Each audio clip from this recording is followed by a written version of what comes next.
जुनून batch lecture number 24 में हम लोग ऑसिलेशन पढ़ेंगे और क्लास 11 का ये बहुत इम्पॉर्टेंट टॉपिक है।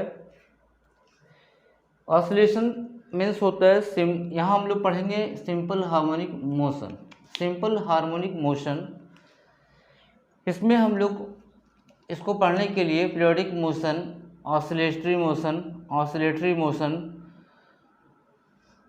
और हार्मोनिक मोशन, ये तीनों के बारे में जानना रहेगा।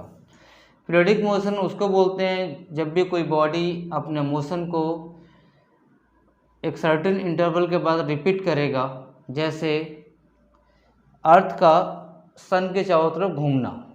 अर्थ सन के चारों तरफ 1 ईयर में घूमता है, मतलब 365 डेज में।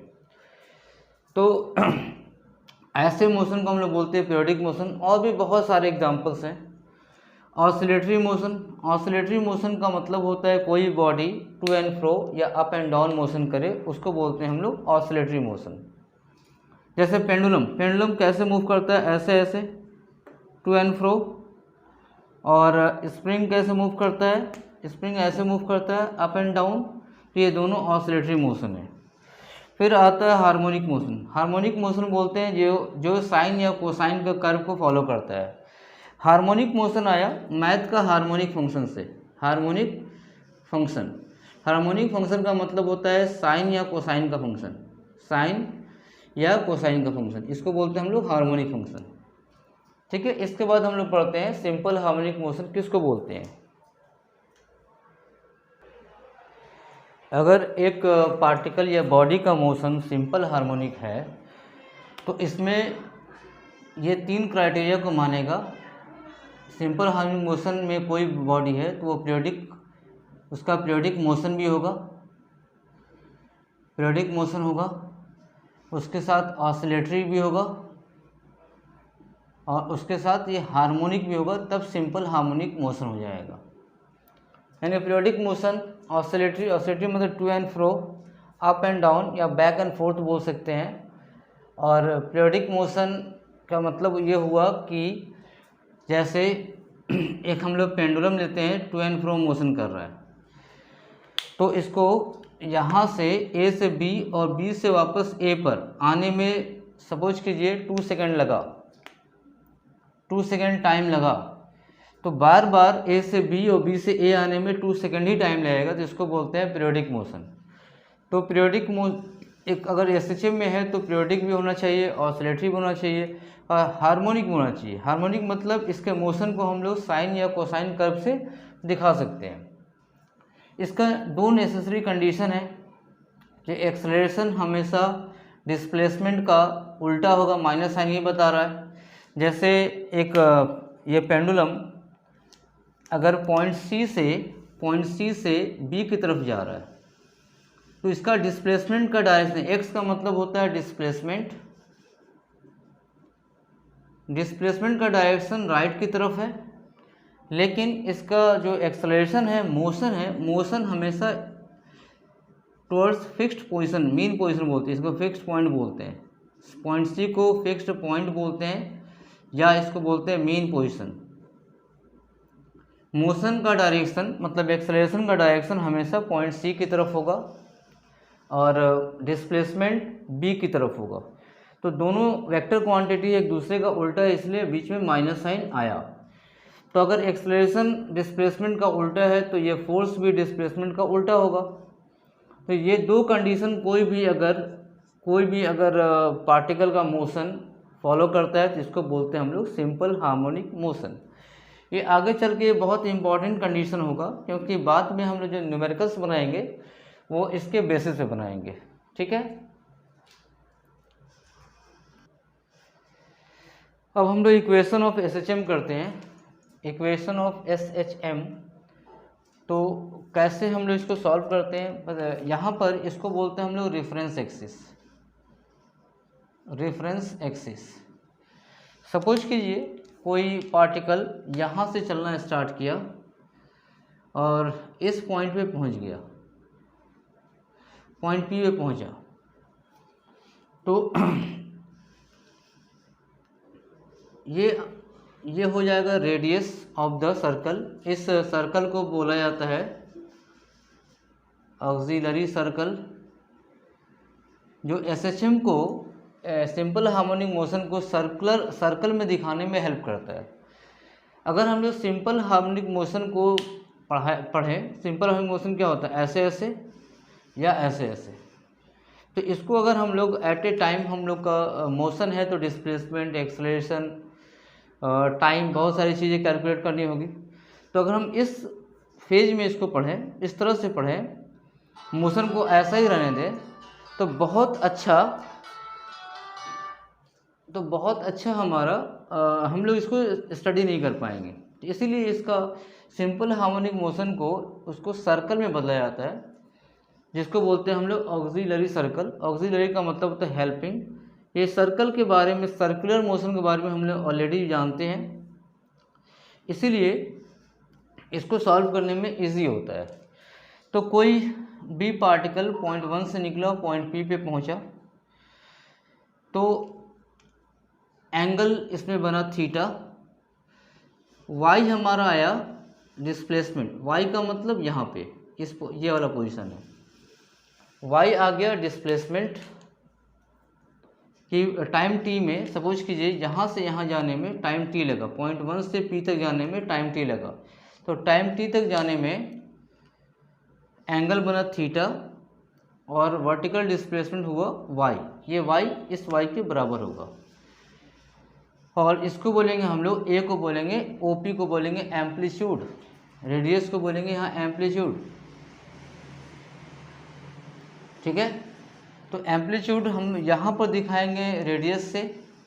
अगर हम साइन का हम लोग कर्व बनाते हैं, साइन का कर्व, तो साइन का कर्व में ये वाला पार्ट होगा maximum height from the reference axis, इसको बोलेंगे हम लोग एम्पलीट्यूड। ठीक है, या अगर पेंडुलम में देखते हैं, मोशन में देखते हैं, तो यहाँ मीन पोजीशन से यहाँ, इसको बोलते हैं हम लोग एक्सट्रीम पोजीशन, इसको बोलते हैं मीन पोजीशन। तो मीन पोजीशन से O से B की दूरी को बोलेंगे हम लोग एम्पलीट्यूड, यानी कि मीन पोजीशन से मैक्सिमम डिस्प्लेसमेंट पार्टिकल का या पेंडुलम का, इसको बोला जाता है एम्पलीट्यूड बोला जाता है। ठीक है, तो एम्पलीट्यूड ग्राफ में, सर्कल में इसको बोलेंगे, साइन का कर्व में इसको बोलेंगे, और अगर पेंडुलम दिया हुआ है तो मीन पोजीशन से लेके एक्सट्रीम पोजीशन का बीच का डिस्टेंस को, या बोलिए मीन पोजीशन से मैक्सिमम डिस्प्लेसमेंट को बोला जाता है एम्पलीट्यूड। ठीक है, यहाँ पे अगर हम इस ट्राइंगल की बात करें, OPQ, ट्राइंगल OPQ, तो इसमें हम लोग लिख सकते हैं sine theta equal to P by perpendicular by hypotenuse, तो y इक्वल टू हो जाएगा A साइन थीटा, ये इक्वेशन ऑफ SHM हो जाएगा। और हम लोग थीटा को लिख सकते हैं क्योंकि टाइम, ये सर्कुलर मोशन है ना, तो टाइम t में इसकी एंगुलर वेलोसिटी ओमेगा होगी, तो ओमेगा को लिख सकते हैं हम लोग थीटा बाई टी, इसलिए थीटा की जगह पर हम लोग पुटअप कर सकते हैं ओमेगा टी। तो इक्वेशन ऑफ SHM हो जाएगा A sine omega T. This is the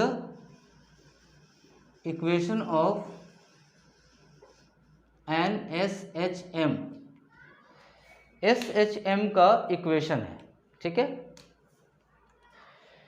तो इसमें हम लोग कुछ और भी, ये स्टैंडर्ड इक्वेशन है, लेकिन इसमें फेज का भी, फेज, इपोक, ये सब चीज़ें सीखेंगे।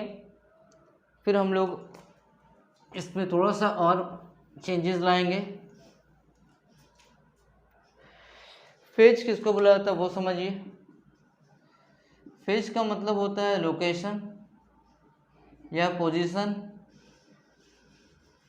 और इपोक आएगा, इसका मतलब होता है phase eight t equal to zero, मतलब इनिशियल फेज।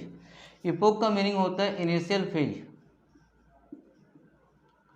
सपोज कीजिए बॉडी यहाँ से चलना स्टार्ट किया, ये पार्टिकल, तो टाइम यहाँ पर 0 लेंगे, तो एंगल फेज कितना आएगा, इसको हम लोग थीटा से डिनोट करते हैं, इसको हम लोग इपोक को फाई से डिनोट करते हैं। ठीक है, फाई से डिनोट करते हैं। तो हम लोग ये बोलेंगे, अभी अगर 1.1 से स्टार्ट कर रहा है तो इसको हम लोग बोलेंगे कि ये वाला इक्वेशन होगा।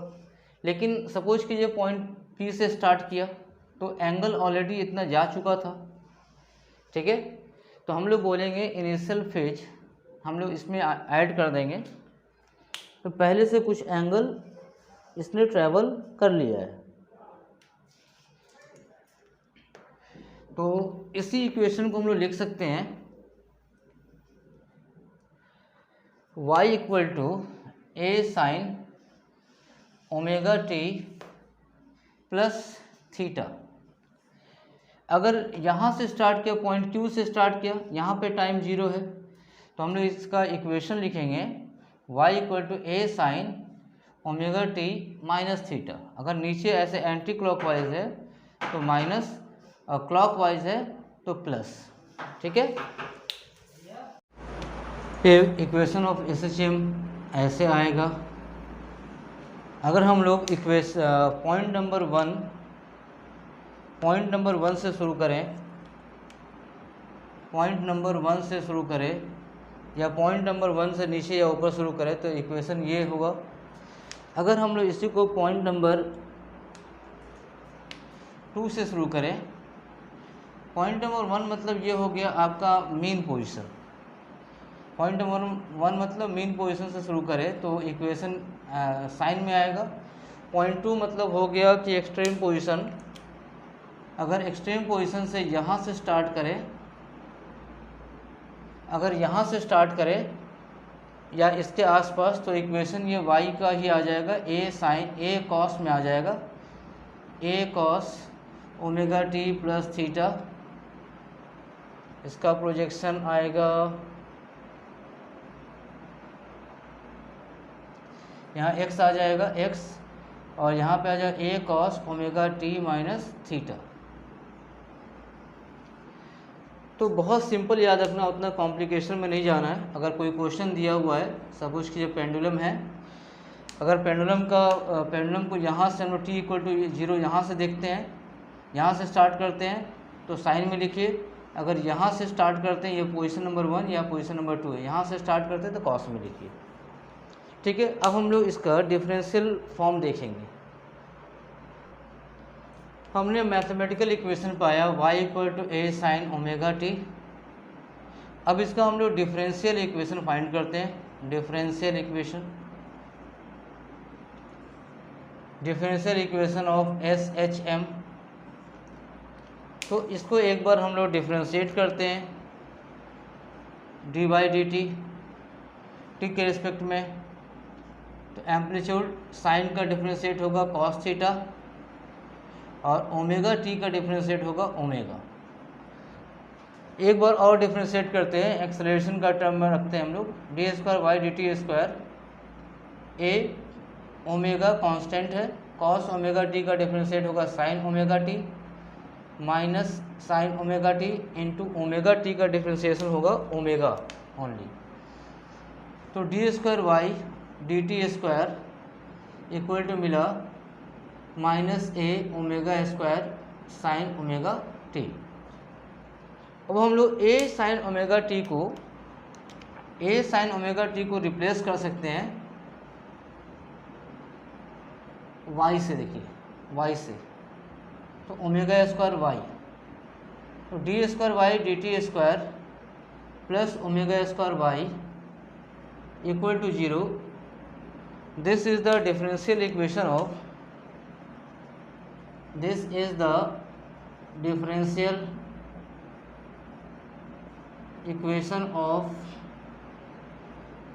SHM, ठीक है। This is the differential equation of SHM। तो इसके बाद हम लोग इसके डिफरेंट टर्म्स हैं। वेलोसिटी, डिस्प्लेसमेंट सीखा हमने, वेलोसिटी, एक्सेलरेशन, ये सारी बातें सीखेंगे। एनर्जी, तो सबसे पहले हम लोग सीखते हैं, हम लोग अभी डिस्प्लेसमेंट हम लोगों ने पाया y equal to a sine omega T, जिसमें y को बोलते हैं displacement at any time t, at any instant t। a is the amplitude, omega angular velocity और t टाइम। सबसे y का इम्पोर्टेंस है y displacement at any instant, displacement at any instant if a particle is in SHM। तो y हम अपने को पता चल गया, तो यहाँ से हम लोग वेलोसिटी भी फाइंड कर सकते हैं। एक बार डिफ्रेंशिएट करेंगे, हम लोग को क्या फाइंड करना है यहाँ पर, हम लोग अभी फाइंड करने जा रहे हैं velocity, acceleration and energy.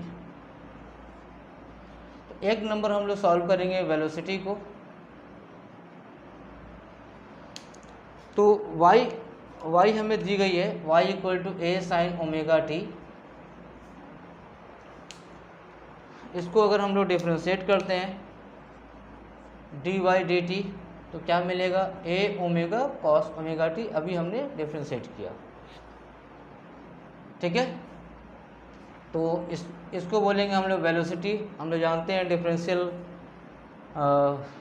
Differentiation में dy dt को बोलते हैं वेलोसिटी। ये कितना होगा, omega into a cos omega t। फिर हम लोग जानते हैं अभी कि ये थीटा है, मतलब ये ओमेगा टी है, थीटा का मतलब ओमेगा टी है। तो साइन का वैल्यू क्या आएगा, y बाई ए, तो y by A perpendicular by hypotenuse. तो ये कितना मिलेगा, बेस कितना आएगा, तो बेस आएगा a square minus Y square root over, इतना मिलेगा, ठीक है। तो साइन का वैल्यू अगर पता है तो हम लोग कॉस का वैल्यू निकाल सकते हैं। कॉस थीटा का वैल्यू कितना आएगा, a square minus omega t by a, base by hypotenuse आ जाएगा। तो यहाँ पे हम लोग इस वैल्यू को पुट कर सकते हैं, omega a cos omega t को लिख सकते हैं। देखिए थीटा मतलब omega t, root over y square by a, ये कैंसिल आउट हो गया। रूट के कारण इसको प्लस माइनस या माइनस प्लस भी लिखते हैं। तो वेलोसिटी का फॉर्मूला आ गया इतना, और मैग्नीट्यूड के लिए हम लोग प्लस माइनस नहीं लेंगे। ये प्लस माइनस ये बता रहा है कि कोई भी SHM में होगा तो एक बार बॉडी इधर जाएगा, एक बार बॉडी इधर जाएगा। इधर के लिए पॉजिटिव, इधर के लिए नेगेटिव, राइट के लिए पॉजिटिव, लेफ्ट के लिए नेगेटिव। दो वेलोसिटी है इसीलिए ऐसा प्लस माइनस आ रहा है। अब इसमें हम लोग देखेंगे कि वेलोसिटी मैक्सिमम कहाँ होगा। वेलोसिटी की मैक्सिमम और मिनिमम पोजीशन हम लोग देखेंगे।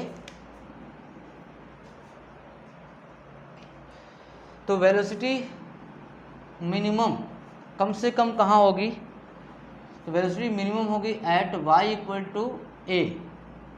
ए का मतलब हुआ ये पेंडुलम मूव कर रहा है, तो ए का मतलब ये पोजीशन है, ये ए का मतलब लास्ट यहाँ पर, मतलब एट एक्सट्रीम पोजीशन यहाँ पर वेलोसिटी मिनिमम होगी। तो कितनी मिनिमम होगी, मिनिमम वेलोसिटी अगर हम लोग इसमें y का वैल्यू 0 ए पुट कर दे तो v 0 आ जाएगा। उसी तरह वेलोसिटी मैक्सिमम कहाँ होगी, वेलोसिटी मैक्सिमम होगी एट y इक्वल टू 0। 0 मतलब यहाँ पे y 0 यहाँ होगा, y a यहाँ होगा। 0 मतलब हो जाएगा mean position, at mean position.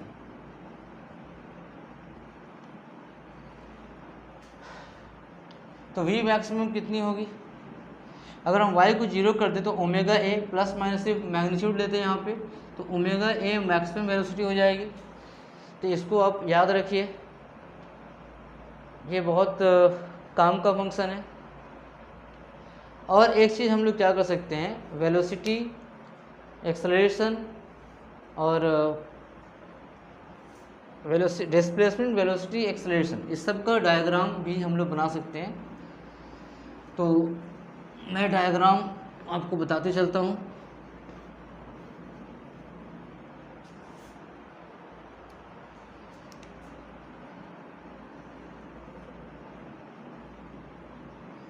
ये एक्स एक्सिस टाइम को बता रहा है, वाई एक्सिस डिस्प्लेसमेंट बता रहा है। तो सबसे पहले हम लोग डिस्प्लेसमेंट का डायग्राम बनाते हैं, y equal to A sine omega T. इसका मतलब साइन का फंक्शन यहाँ पे बनेगा, ये डायग्राम बन गया।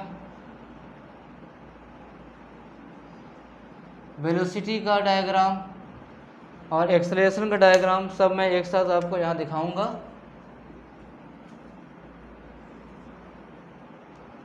यहाँ डिस्प्लेसमेंट हो गया, यहाँ वेलोसिटी ये एक्सिस है v, और यहाँ पे आएगा एक्सेलरेशन आएगा।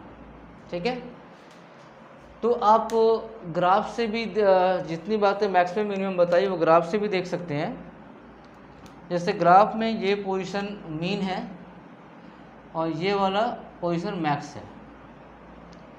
तो वेलोसिटी में क्या आया था, कॉस का फंक्शन था। तो कॉस का फंक्शन ग्राफ कैसे बनता है, तो कॉस का फंक्शन ग्राफ बनता है, ये से π/2 है, ये पाई है, ये 3π/2 और ये 2π है।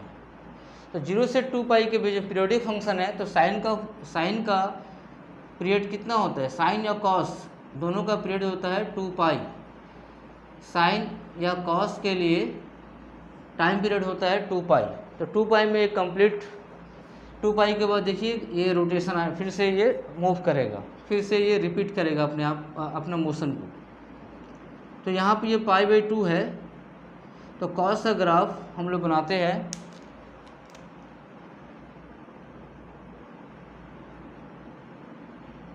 ऐसे। तो ये वेलोसिटी का ग्राफ होगा, फिर इसी तरह से आगे बढ़ता जाएगा। ये ग्राफ हम लोग को मिल गई वेलोसिटी की। उसके बाद ग्राफ हम लोग देखेंगे, देखिए जहाँ पर डिस्प्लेसमेंट मिनिमम है वहाँ पर वेलोसिटी मैक्सिमम है। ठीक है, तो ये फंक्शन हम लोग का था y = a omega cos omega t, और ये था y = a sin omega t। तो ग्राफ को भी समझते अगर चलेंगे तो बहुत आसानी होगी आगे समझने में। इसको अगर आगे बनाएंगे तो फिर इसी तरह से ये ग्राफ बढ़ता रहेगा। ठीक है,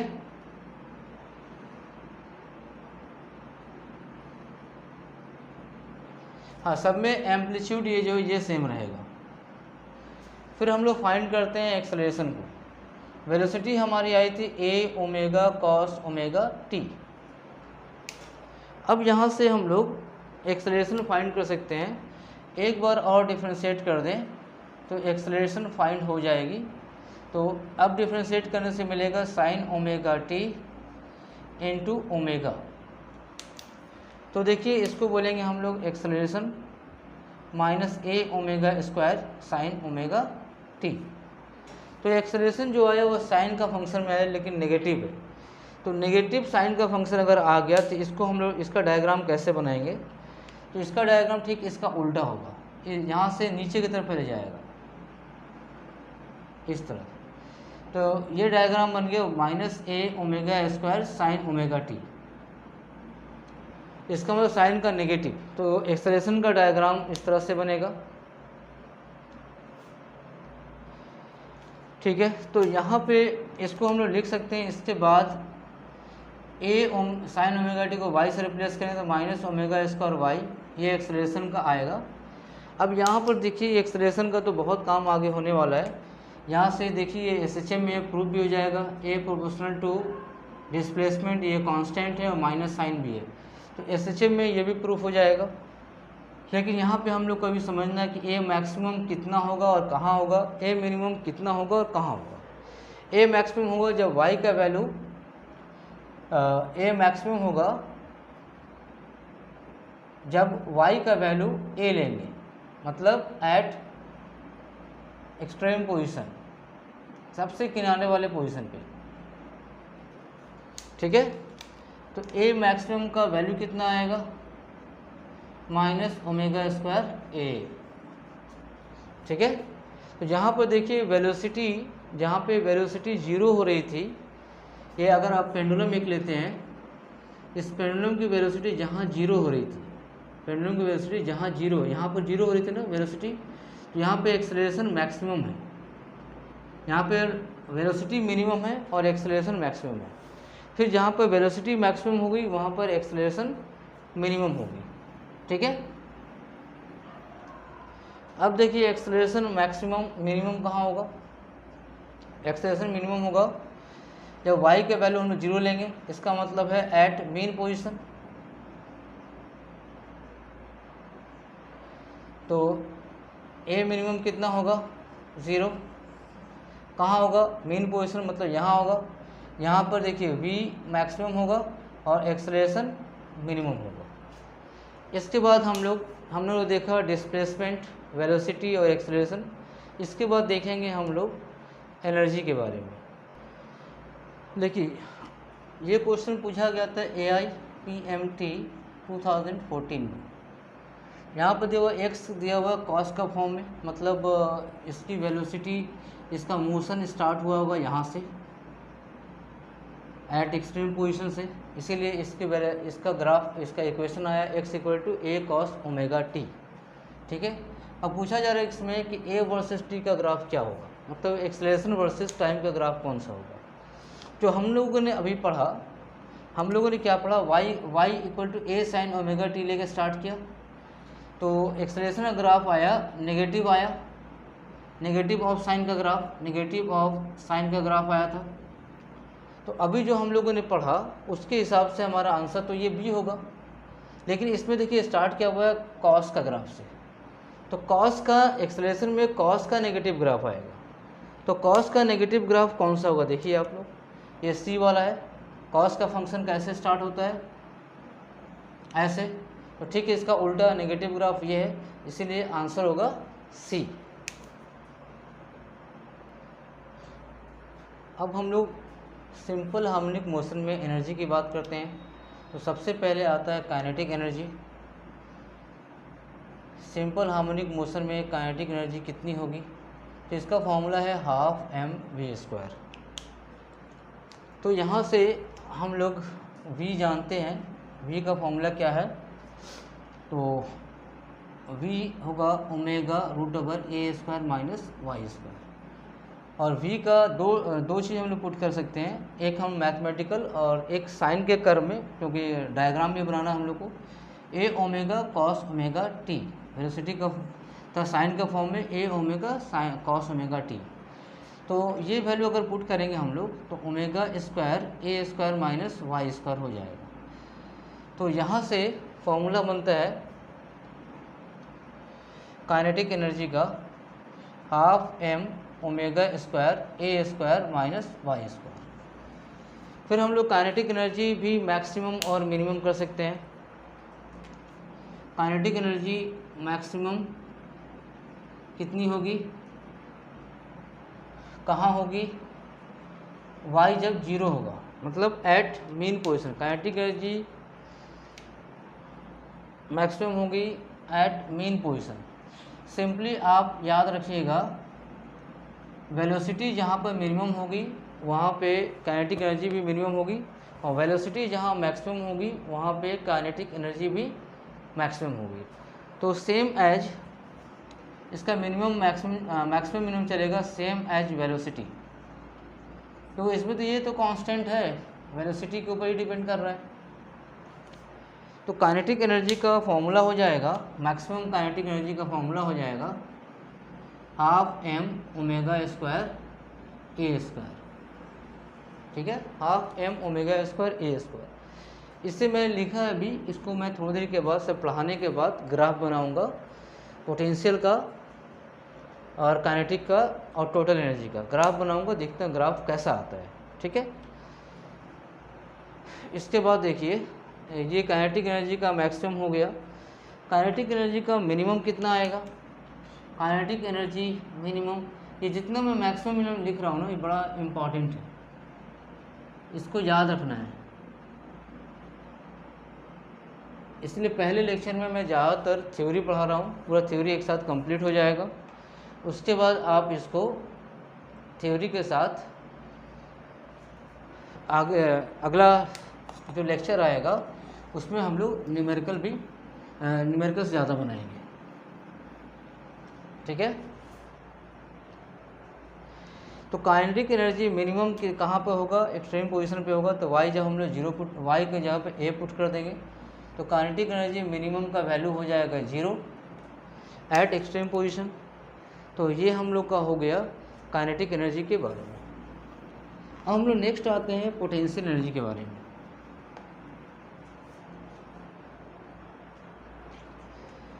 पोटेंशियल एनर्जी। तो पोटेंशियल एनर्जी होता है half M omega square Y square, ये फॉर्मूला इसका है। कैसे आया आप लोग, यहाँ तो हम लोग क्रैश कोर्स कर रहे हैं ना, तो कैसे आया एक बार आप लोग देख लीजिएगा आपका डेरिवेशन में, ठीक है, बुक में देखिए मिल जाएगा, half M square Y square. तो यहाँ पे अगर हम लोग ग्राफ बनाना जाए तो क्या आएगा, half M Y square, Y का होता है ए साइन ओमेगा टी, हम लोग लेके चल रहे हैं, तो इसको पुट कर दीजिएगा तो a square sine square omega t आ जाएगा, ठीक है, ओके। तो यहाँ पे देखिए पोटेंशियल एनर्जी मैक्सिमम कहाँ आएगा और मिनिमम कहाँ आएगा। तो मैक्सिमम आएगा जब वाई का वैल्यू ए लेंगे eight extreme position, eight extreme position. तो पोटेंशियल एनर्जी मैक्सिमम का मतलब ये होता है, ये आप सेम एज एक्सेलरेशन याद रखिए। जैसे आप काइनेटिक एनर्जी पढ़े थे तो सेम एज क्या कहते हैं, काइनेटिक एनर्जी, उसी तरह आप जब पोटेंशियल एनर्जी पढ़िएगा तो सेम एज एक्सेलरेशन करके रखिएगा, ठीक है। तो या दोनों एक साथ याद रहेगा। तो यहाँ पर y इक्वल टू जब a लेंगे तो पोटेंशियल एनर्जी मैक्सिमम आएगा, कितना आएगा, हाफ एम ओमेगा स्क्वायर ए स्क्वायर, ये वैल्यू आएगी। ये मैक्सिमम वैल्यू सब याद रखना है क्योंकि इस पर डायरेक्ट न्यूमेरिकल आता है, ठीक है। पोटेंशियल एनर्जी मिनिमम कितनी होगी, पोटेंशियल एनर्जी मिनिमम हो जाएगी जब हम लोग मीन पोजीशन पे आएंगे, एट मीन पोजीशन। यहाँ पर हम लोग को पता था कि एक्सेलरेशन कम होता है मीन पोजीशन पे, तो पोटेंशियल एनर्जी मिनिमम वैल्यू कितनी होगी, 0। तो ये हो गया आपका पोटेंशियल एनर्जी और काइनेटिक एनर्जी का फॉर्मूला। अब हम लोग फाइंड कर लेते हैं साथ में टोटल एनर्जी कितना होगा।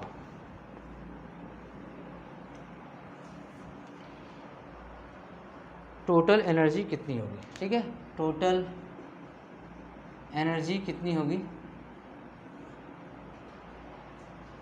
तो टोटल एनर्जी का मतलब होता है potential energy plus kinetic energy. तो पोटेंशियल एनर्जी का फॉर्मूला अभी हमने सीखा, क्या सीखा, half M omega square Y square plus half kinetic energy का हाफ एम ओमेगा स्क्वायर ए स्क्वायर माइनस वाई स्क्वायर। अब इसको हम लोग क्या करेंगे, ऐड कर देंगे, ऐड करेंगे तो मिलेगा हाफ एम ओमेगा स्क्वायर ए square minus half M omega square Y square. तो यहाँ पर देखिए ये कट गया, ये बहुत ही मज़ेदार फार्मूला अपने को मिल गया, हाफ एम ओमेगा स्क्वायर ए square. Total energy always constant होता है, ऑलवेज कांस्टेंट होता है, क्योंकि यहाँ पर देखिए हाफ एम ओमेगा ए सारी चीज़ कांस्टेंट है। एक पर्टिकुलर एसएचएम के लिए, एक बॉडी एसएचएम में है तो उसका मास, उसमें एंगुलर वेलोसिटी, उसका एम्पलीट्यूड, ये सारी चीज़ें कांस्टेंट होगी, यानी कि टोटल एनर्जी ऑलवेज कांस्टेंट होता है। फिर हम लोग एक ग्राफ बना लेंगे, टोटल एनर्जी एक ग्राफ बनाएंगे। अभी आप लोग पॉज करके लिखते रहिएगा, मैं कोशिश कर रहा हूँ कि एक लेक्चर में सारे एसएचएम के थ्योरी कंप्लीट कर दूँ इन शॉर्ट, क्योंकि हम लोग क्रैश कोर्स कर रहे थे इन शॉर्ट, इतना भी शॉर्ट ना हो कि आपको समझ में ना आए। आपका रिवीजन टाइम अभी है, रिवीजन आप कर सकें यहाँ से। इसके बाद टोटल एनर्जी हम लोग ग्राफ बनाएंगे, पोटेंशियल एनर्जी का, काइनेटिक एनर्जी का, टोटल एनर्जी का वर्सेस डिस्प्लेसमेंट, ठीक है। इधर आपका डिस्प्लेसमेंट है, इधर आपकी पोटेंशियल एनर्जी है, ठीक है। तो पोटेंशियल एनर्जी आपको मिलेगा, यहाँ से ग्राफ आपको मिलेगा ऐसा,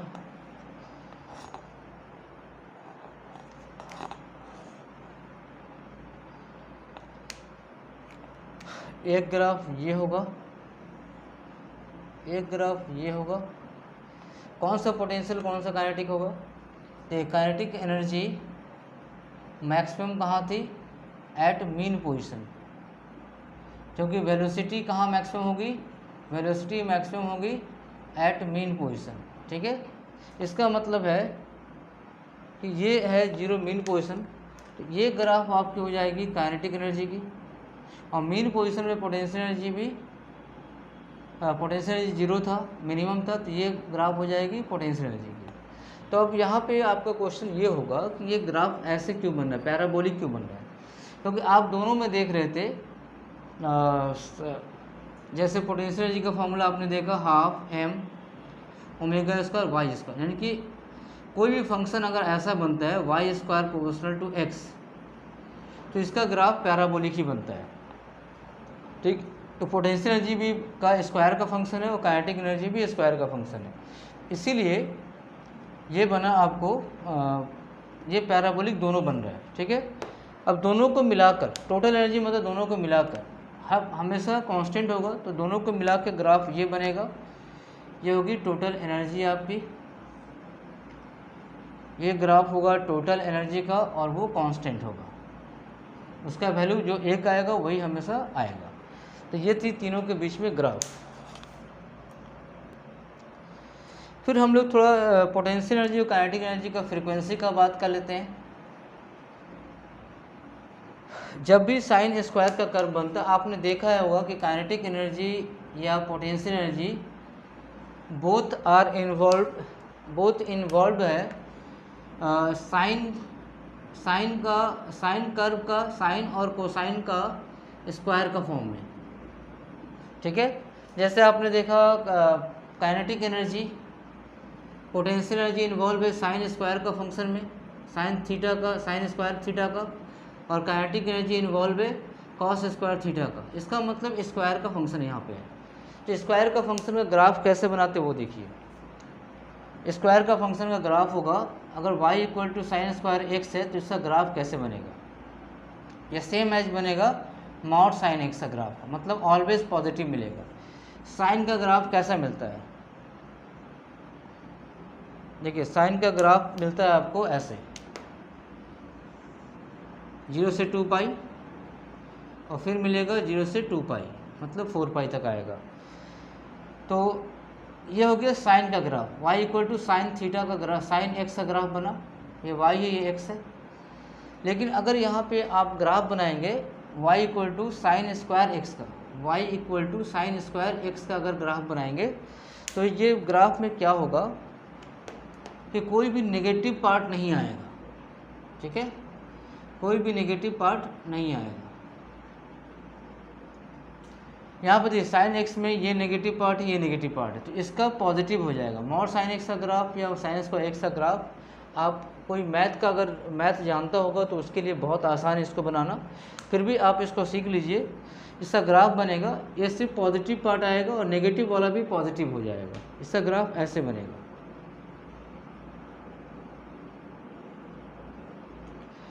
सारा पॉजिटिव पार्ट मिलेगा, नेगेटिव भी पॉजिटिव मिलेगा। इसका मतलब है कि साइन का इसका पोटेंशियल एनर्जी काइनेटिक एनर्जी का ग्राफ ऐसा बनेगा।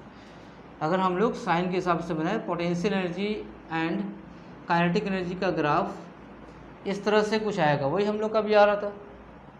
अब इसमें देखिए, मतलब इसको यहाँ पे समझाना चाहते हैं, साइन आएगा तो पोटेंशियल साइन है ना, तो साइन वाला ये ग्राफ बनेगा, और फिर काइनेटिक एनर्जी के लिए कॉस स्क्वायर एक्स का बनेगा, तो इसको मैं यहाँ मिटाया था पोटेंशियल एनर्जी का ग्राफ को। तो पोटेंशियल एनर्जी और काइनेटिक एनर्जी दोनों में मैं ग्राफ बनाने का मकसद ये है कि 0 से 2 पाई के बीच में देखिए ये ग्राफ, इसमें टाइम पीरियड कितना है, इसमें टाइम पीरियड 2 पाई है, और इस ग्राफ का टाइम पीरियड पाई है ओनली। पाई का मतलब होता है देखिए 0 से पाई 2 पाई, एंड 0 से 2 पाई के बीच में एक कंप्लीट ऑसिलेशन है, 0 से पाई के बीच में एक कंप्लीट ऑसिलेशन हो जा रहा है, फिर 0 से 2 पाई के बीच में 2 कंप्लीट ऑसिलेशन है, ठीक है। यहाँ पे 0 से 2 पाई के बीच में 2 कंप्लीट ऑसिलेशन है,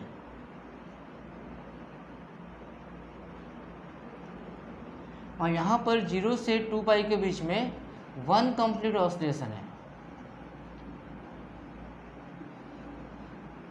इसका मतलब है कि यहाँ पे फ्रीक्वेंसी दुगुनी है, जल्दी जल्दी साइकिल कंप्लीट हो रहा है, तो फ्रीक्वेंसी यहाँ से डबल है, ठीक है।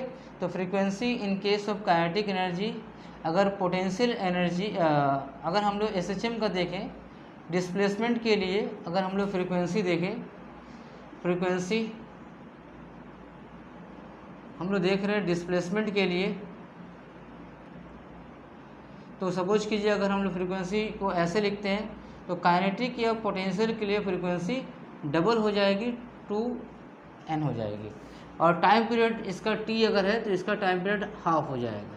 ये बात बहुत इंपॉर्टेंट है, बहुत बार क्वेश्चन एग्जाम में डायरेक्टली पूछ दिया जाता है कि काइनेटिक एनर्जी और पोटेंशियल एनर्जी का फ्रीक्वेंसी डबल होता है इन टर्म्स ऑफ डिस्प्लेसमेंट। तो मैं इस ग्राफ बना के इस बात को समझाया कि क्यों डबल होता है। ठीक है, ओके। इस चैप्टर का सारा थ्योरी हमने पढ़ लिया, सिर्फ एक छोड़ के टाइम पीरियड निकालना। तो टाइम पीरियड से पहले जितनी भी थ्योरी थी सबको हमने कंप्लीट किया, तो आप इससे बहुत अच्छे से रिवीजन कर सकते हैं। सिर्फ टाइम पीरियड निकालना, जो पेंडुलम होता है, स्प्रिंग होता है, और बहुत सारे एग्जांपल्स हैं, सिलेंडर और पिस्टन का सिस्टम है, तो वहाँ पे हम लोग टाइम पीरियड निकालेंगे, लेकिन टाइम पीरियड सीखेंगे उसके बाद उसका न्यूमेरिकल्स बनाएंगे। अभी हम लोगों ने टाइम पीरियड से पहले जितनी भी थ्योरी थी उसको कंप्लीट किया, और अगले लेक्चर में इससे रिलेटेड जितने भी क्वेश्चंस आएंगे, जैसे क्वेश्चंस में क्या पॉसिबल हो सकता है कि ये इक्वेशन SHM में है या कि नहीं, उसको निकालो, या 2 या 3 इक्वेशन को एक साथ मर्ज किया हुआ उसमें एम्पलीट्यूड फाइंड करो, ठीक है, या 2 इक्वेशन दिया हुआ उसकी टाइम पीरियड कितनी होगी। तो ये सारे टाइप के हम लोग क्वेश्चन ऑसिलेशन में करेंगे अगले लेक्चर में। इस लेक्चर में मैंने थ्योरी कंप्लीट किया सिर्फ टाइम पीरियड को छोड़कर। ठीक है, तो आज का लेक्चर यही मैं कंप्लीट करता हूँ। Thank you for watching.